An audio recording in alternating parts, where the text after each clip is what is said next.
They saw those lines outside the African American History Museum, was like, what? What? And ain't nobody trying to come see Jefferson Davis over here? Really? Oh, and by the way, we'll get there.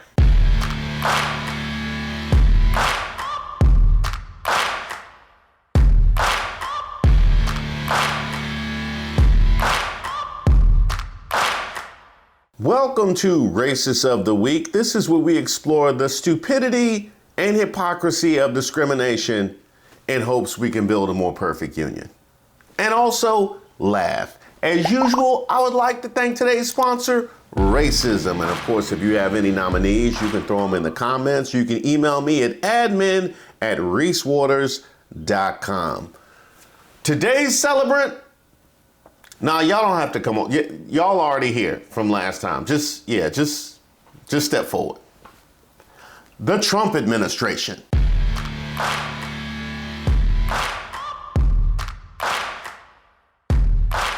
President Trump signed an order this week in his war against woke. His latest executive order demands the removal of all, quote, divisive, improper, and anti-American ideology from famous institutions. First, he took over the Kennedy Center, as you remember. Now Donald Trump wants to control the Smithsonian, the African American Museum, national parks, and the National Zoo.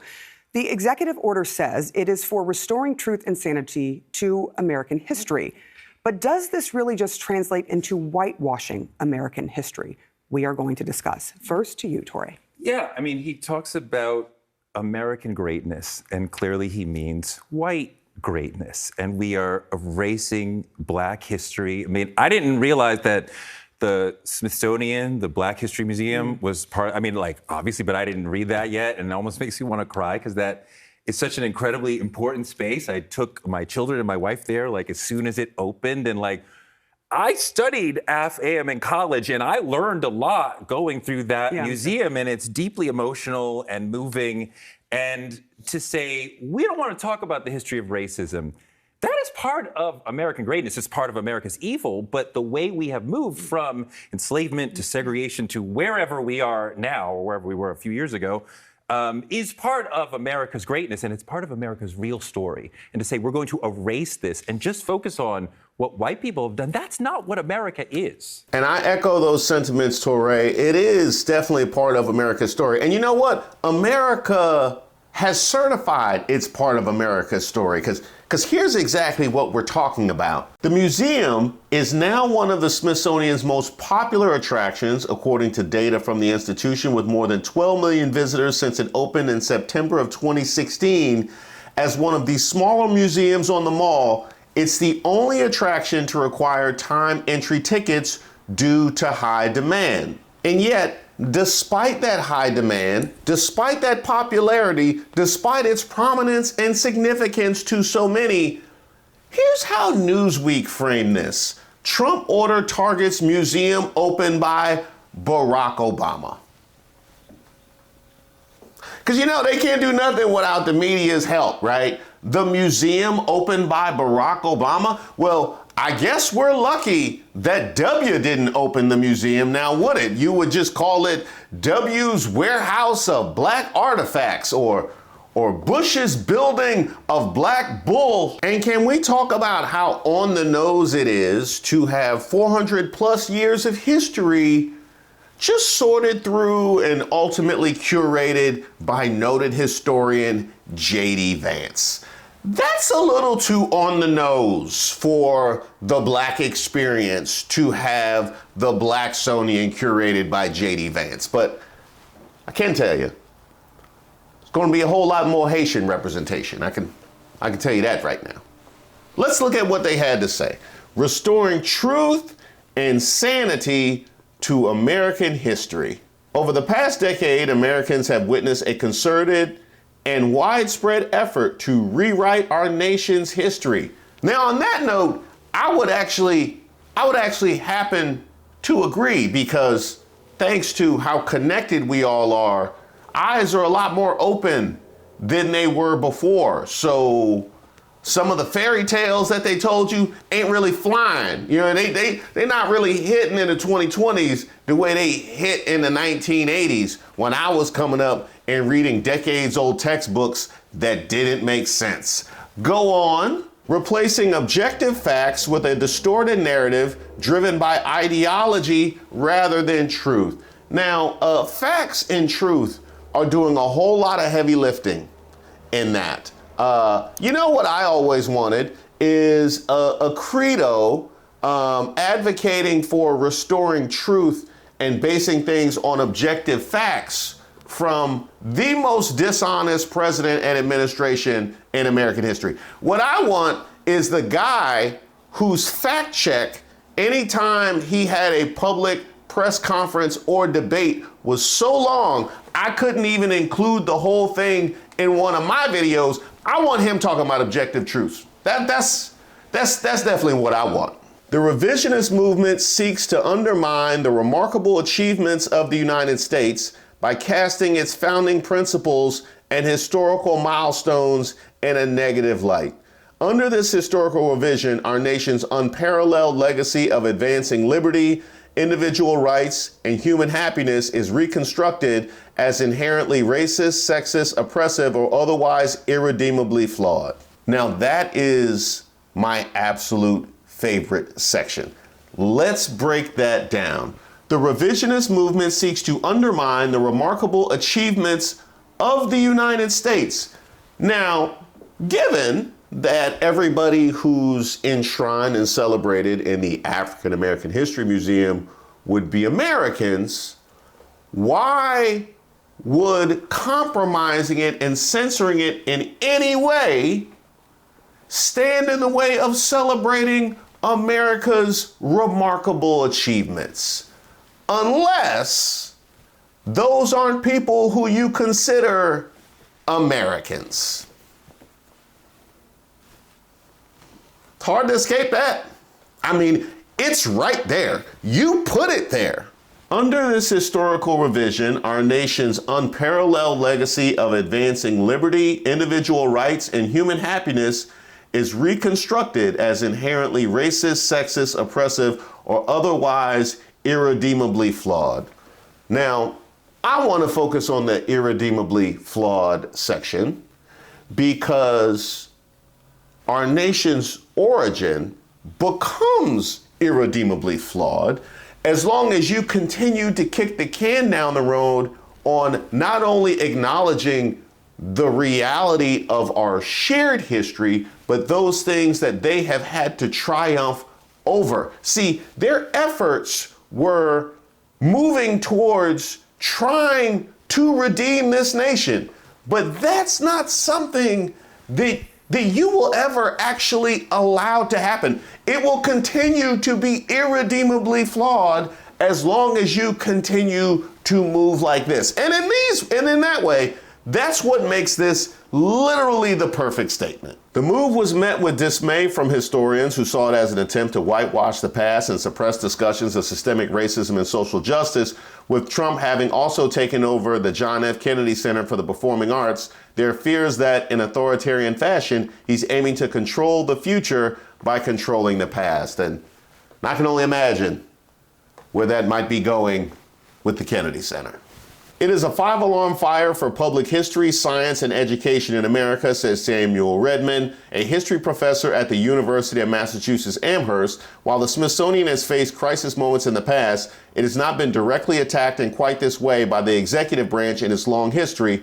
It's troubling and quite scary. The first thing to say is that those words could only be uttered by someone who has never spent time in the Smithsonian's, has never spent time in the galleries, whether it's with school groups or families or dignitaries, national and international, because when you spend time in the Smithsonian galleries, what you appreciate are the ways in which the exhibition, the interpretation, the programming, and more is a catalyst for extraordinary discussion across all kinds of difference, across all kinds of understandings and misunderstandings.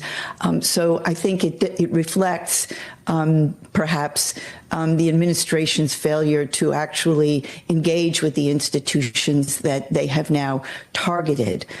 At the same time, I think it just underestimates Americans. It underestimates our ability to think critically, to debate one another when debate is called for, to synthesize the many kinds of histories that make up American history.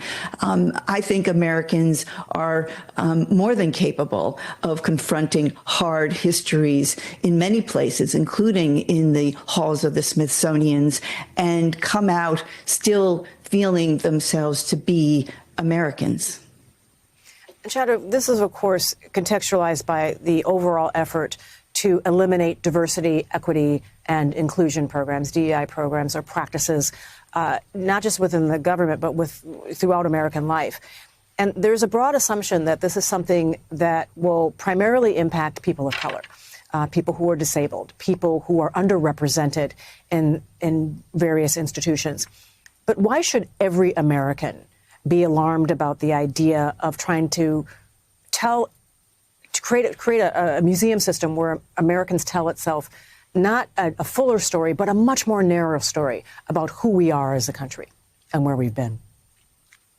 Yeah, thank you. And thank you for putting the question that way, because it's not a question of trying to tell a positive or a negative story. It's a question of telling a false story when we leave out the people who make up our past. And all of us should be concerned about erasing the parts of our past that create the history that really helps to define all of us.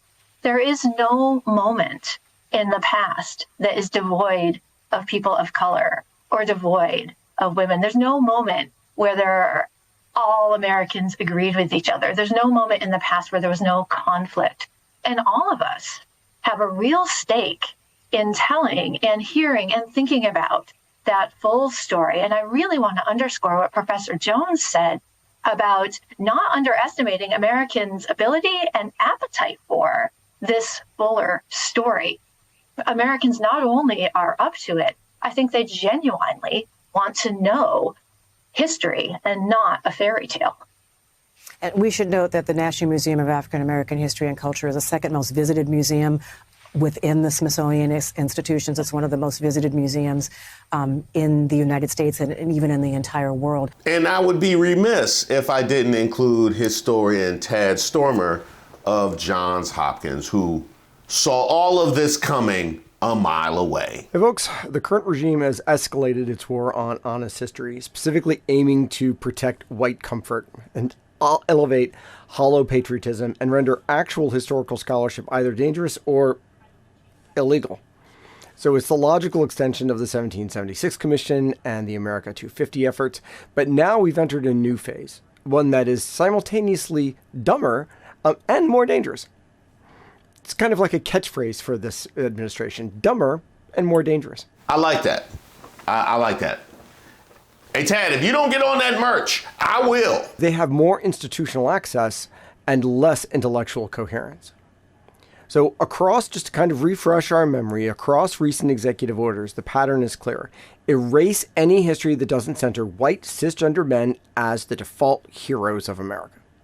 Whether it's K-12 schools, museums, public monuments, or now, what's getting most of the attention, the Smithsonian, the goal is to enforce a state-approved fairy tale of American greatness that ignores the exploitation of black people, indigenous genocide, slavery, and resistance. And this has all the hypocrisy of the Darren Beattie video. You remember he was the guy at the State Department who said that competent white men needed to be in charge, and then talked about how America was dedicated to coddling women and minorities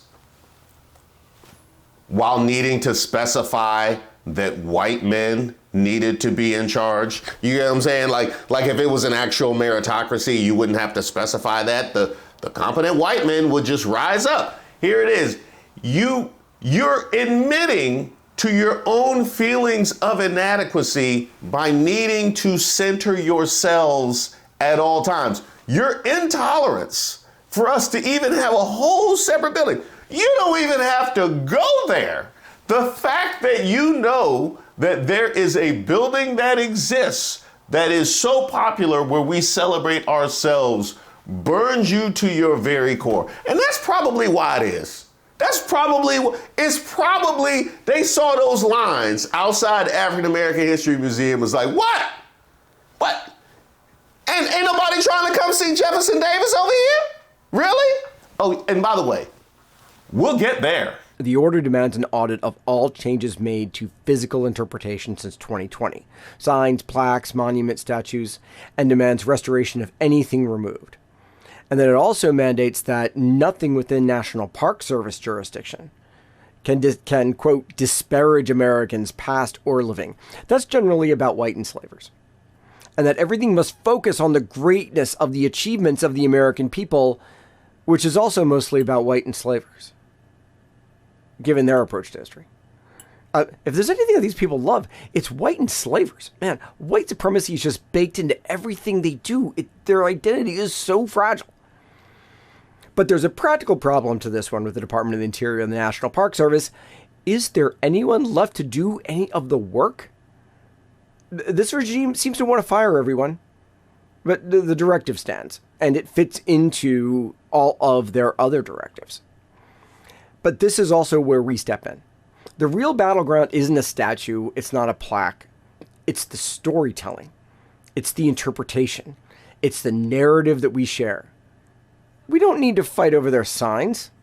We can provide the real narratives through what it is that we do, through digital media, through QR codes, through public storytelling, and a lot of cans of spray paint.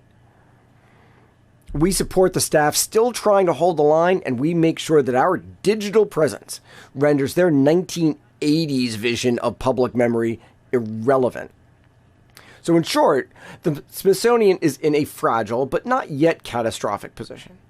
The key moment's going to come with Lonnie Bunch's successor. The national parks are in somewhat more immediate danger, but the practical reality of their staffing and the strength of our digital presence and our on-site presence in many places make this more about symbolic bluster unless we ignore it. If we ignore it, then they get what it is that they want. They think they can change history by rewriting signs. We know better. The public understands history through interpretation, through storytelling. We have the power to shape that, and we have to use that power. After all, we are much better storytellers than they are, and ours have the added virtue of being true. Now, I'll be remiss if I didn't include this shot from Donna Brazil. Trump is targeting the African American History Museum to eliminate divisive narratives and improper ideology. He's put noted historian J.D. Vance in charge of efforts to whitewash American history. Does the VP have nothing better to do when he's not on signal? You know, speaking of which, wasn't that where J.D. Vance said that Trump was uninformed and didn't know what he was talking about? Is this his punishment for that? Is this what he's like? Hey, I'm gonna make you have to stay at the Blacksonian. Because you said I didn't know what I was talking about. So you go down there with them.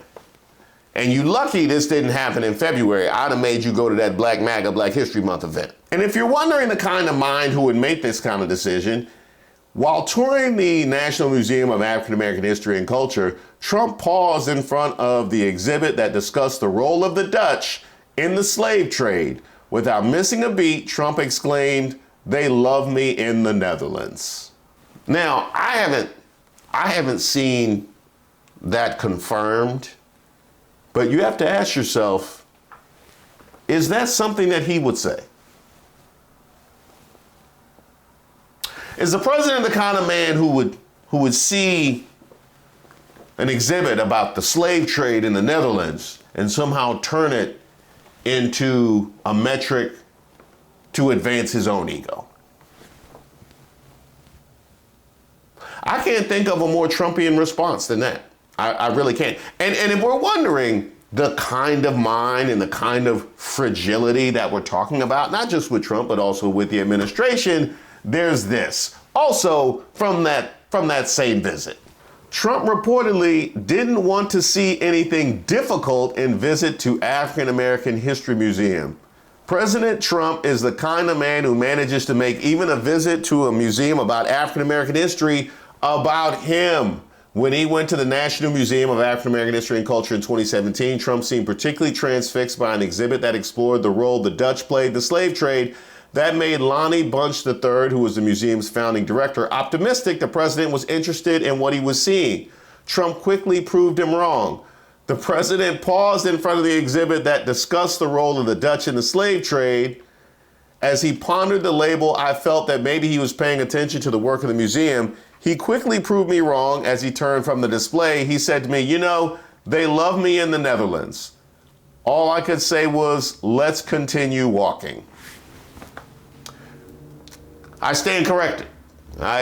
We should go ahead and put that. Matter of fact, I think that that should be enshrined in the African Americans, just so we are aware of the kind of conditions that we have lived through. I mean, you got to put it at the top. But just the fact that we've had a president twice who would respond that way to that kind of exhibit, that speaks to the black experience as far as I'm concerned. Also, we should have they put the Alabama boat, have they put that in there yet? Bunch was already feeling a bit frustrated with the visit, considering that the then incoming president wanted to visit the museum on the holiday commemorating Dr. King and asked that the museum be closed. Bunch thought the whole proposition was ridiculous. The notion that we could shut out visitors on the first King holiday since the opening of the museum was not something I could accept, Bunch writes, so they agreed on another day. But before Trump arrived, his aides had a message for Bunch. They told him Trump was in a foul mood and he did not want to see anything difficult, Bunch writes. The founding director of the museum didn't much care. It was not my job to make the rough edges of history smooth, even for the president. Now, this makes a lot of sense. He didn't want to see anything difficult. That sounds like a man that was sold the fairy tale version of American history and doesn't want to see that challenged at any point. Does Trump seem like the kind of person who would shut out new information to preserve his preformed ignorances, like to preserve the opinions that he has based on lesser information? Does he kind of seem like the person that would shut out new information that might refute that? The MAGA movement is built around shutting out new information that might dispute your preconceived notions. So yes, that's exactly what we talk about right here. Trump takes on Smithsonian museums, but there's no American history without African American history and the indelible stain of slavery. Trump objects to exhibits that might provoke a sense of national shame. What does he expect decent humans to feel? It's that right there. It is that right there. I made this observation when we did the video all about black conservatives, and they talked about kids feeling shame for the actions of America's past.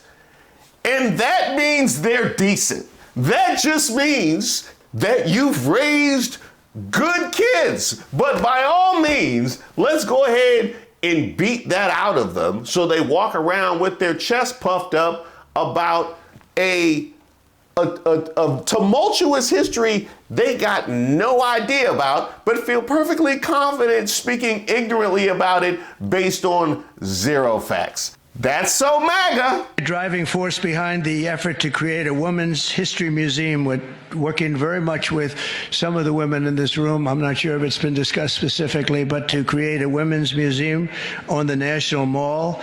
And we have a great site. I'm very good at real estate, you know.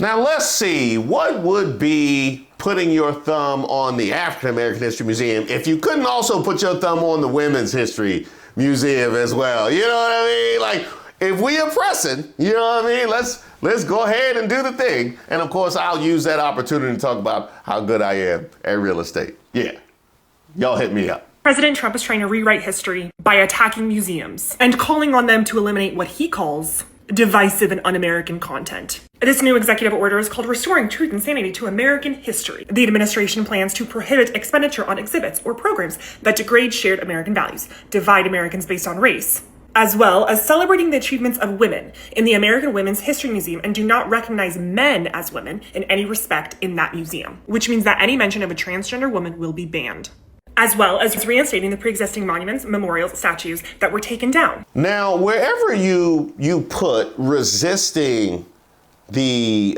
removal of Confederate statues, wherever you put trying to stand in the way of celebrating men who fought and in some cases gave their own lives to preserve the bondage and degradation of others, wherever you would put that on the scale of racism, where do you put trying to put them back? You know what I mean? Where do you put trying to put them back? Because it's one thing to say, well, this is what we did, let's just move forward. I don't agree with that stance. I'm just saying, it's one thing to say, well, this is what we did, let's move forward and we can add things, but let's not take things down. It's a whole nother thing to say, let's put them back.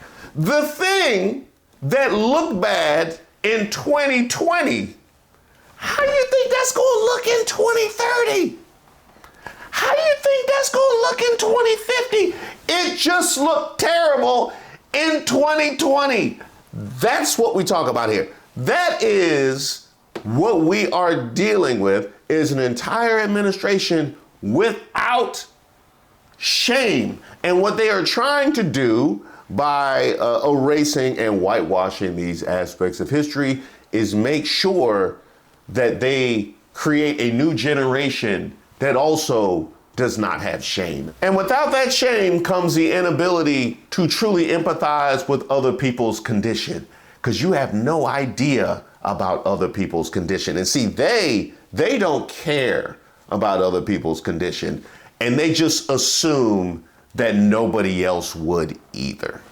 That's what this is. Also, by the way, I want to give a shout out to the Defiant Lawyers. They had a video, I'll put the link in the description, on how to protect our history and how to fight back against all of this. And you guys should definitely check that out. But one thing you definitely should do is check out these museums now. It made them feel a ways to see that line around the corner. I want to see that line doubling up round the block. Oh, let's really make them feel bad. Like, I wonder what they got going on over there. Is that the Netherlands exhibit over there? Is that they looking at the Netherlands exhibit? Have they put me on there yet? Because you know they love me over there. Thank you for supporting the channel. It is a new season, and with the new season comes new things, and I'm very excited to announce I'll be bringing guests on to my 8 p.m. live starting this very week. No, never thought leopards would eat my face. Slow it down now. You guys have sent me in a lot of suggestions for people you would love for me to have a conversation with, people in this particular space, people in the politics space, comedians, commentators, anybody who you would love to see exchange ideas right here on this platform. Go ahead and send in your suggestions. That also applies to my Way of Waters channel as well. I'll be bringing guests over there. So if there's people in the mindfulness space or in the consciousness space you would love to see me talk to, go ahead and send in your suggestions. And don't worry, we'll still have our private chats. Of course, I'm going to open up my lives with a rant like I always do. I'm definitely not a political channel, but I think I'm adjacent. You know what I mean? I think I'm adjacent. I would say, I'm around the corner. I'm not too far. I'm around the corner. Unless, I don't know if they got some redlining going. Maybe they got some redlining going on in politics streets, and now I'm on the other side. And we'll also have the members' lives as well, just when we need to talk offline. So those will be regular. And if you would like to join the channel, there's a link to membership in the description box of all the videos. I want to give a shout out to Obajuru, who's a supporter of the channel, who sent me this as a gift, and I absolutely love it. We're definitely going to find a use for that. And Kit and the Misfit Toys, who sent me this for my Way of Waters channel. You guys are truly, truly the best. And I just hope that I can rise to a level that is deserving of this level of support. Thank you.